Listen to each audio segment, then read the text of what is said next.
নমস্কার, জয় শ্রীরাম।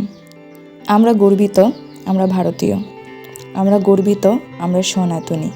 তো আজকে 22শে জানুয়ারি, আজকে আমাদের জন্য খুবই একটা আনন্দের দিন, কারণ আজকে হচ্ছে অযোধ্যা রাম মন্দিরের প্রতিষ্ঠাতা, যেটার জন্য আমরা সকল ভারতবাসীরা প্রায় 500 বছর ধরে অপেক্ষা করেছি। তো চলো এই রাম মন্দির সম্পর্কে কিছু অজানা তথ্য আজকে তোমাদের সাথে তুলে ধরি।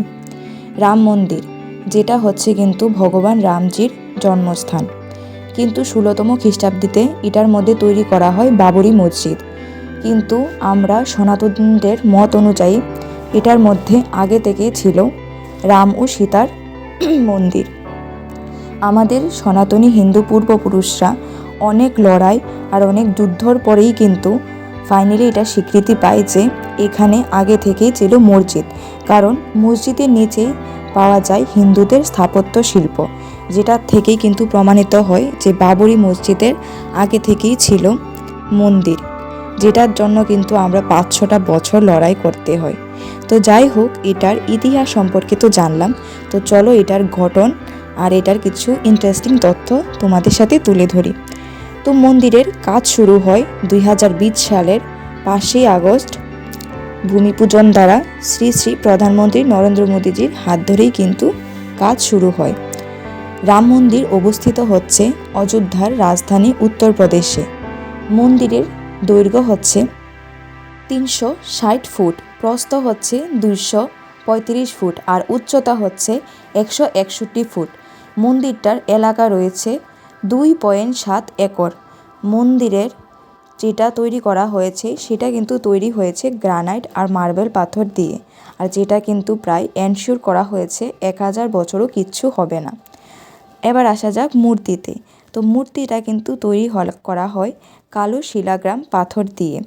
যে মূর্তিটার উচ্চতা হচ্ছে 4.24। যে মূর্তিটার রূপ কিন্তু হচ্ছে বাল্যরূপ। মূর্তিটার প্রস্থ হচ্ছে 3 ফুট আর ওজন হচ্ছে কিন্তু 200 কেজি। তো এবার আসি মন্দিরটার টোটাল কস্টে। তো মন্দিরটা কিন্তু বানাতে লেগেছে 18 কোটি টাকা, যেটার মধ্যে কিন্তু অনেক মানুষ ডোনেশন করেছে। তো আমি জানি অনেক নায়ক নায়িকারাও এটার মধ্যে ডোনেশন করেছে। এর মধ্যে উল্লেখযোগ্যরা হলো অক্ষয় কুমার, হেমা মালিনী। তো মন্দিরের যে মেন যেটা পূজারী, তিনি হলেন কিন্তু মোহিত পান্ডে। ওনাকে কিন্তু বাছাই করা হয় প্রায় 3000 পণ্ডিতের মধ্যে। তো এবার আসা যাক কিছু মেন ইন্টারেস্টিং উপহারের মধ্যে, যেটা কিন্তু অযোধ্যাতে আসে স্পেশালি রাম মন্দিরের জন্য। ধূপকাঠি, যেটা কিন্তু আসে গুজরাট থেকে, আর যেটা কিন্তু হচ্ছে 108 ফিট লং, আর যেটার ওজন হচ্ছে কিন্তু 3500 কেজি, যেটা কিন্তু জ্বলবে 6 মাস, আর এটার কস্ট কিন্তু চাই 5 লাখের মতো। তারপরে আসি ঘন্টা। একটা ঘন্টা আসে যেটার ওজন কিন্তু প্রায় 2000 কিলো। আসে নাগারা। নাগারা আসে 2টা, আসে একটা 500 কিলো, আরটা 800 কিলো। আসে অনেক তালা আর আসে প্রদীপ। তো এমন কিন্তু অনেক রকমের উপহারই আসে মন্দিরের জন্য। তো যাই হোক, আশা করি তোমাদেরকে কিছু অজানা তথ্য কিছু জানাতে পারলাম। আমি যতটুকু জানি তাই তোমাদের সাথে শেয়ার করলাম। আর হ্যাঁ, সত্যি আমি গর্বিত যে আমি এমন একটা দেশের মধ্যে থাকি যেখানে রাম মন্দিরের প্রতিষ্ঠা হয়। আবারও বলবো, আমি গর্বিত, আমি হিন্দু, আমি গর্বিত, আমি সনাতনী। জয় শ্রীরাম, জয় শ্রীরাম, জয় শ্রীরাম।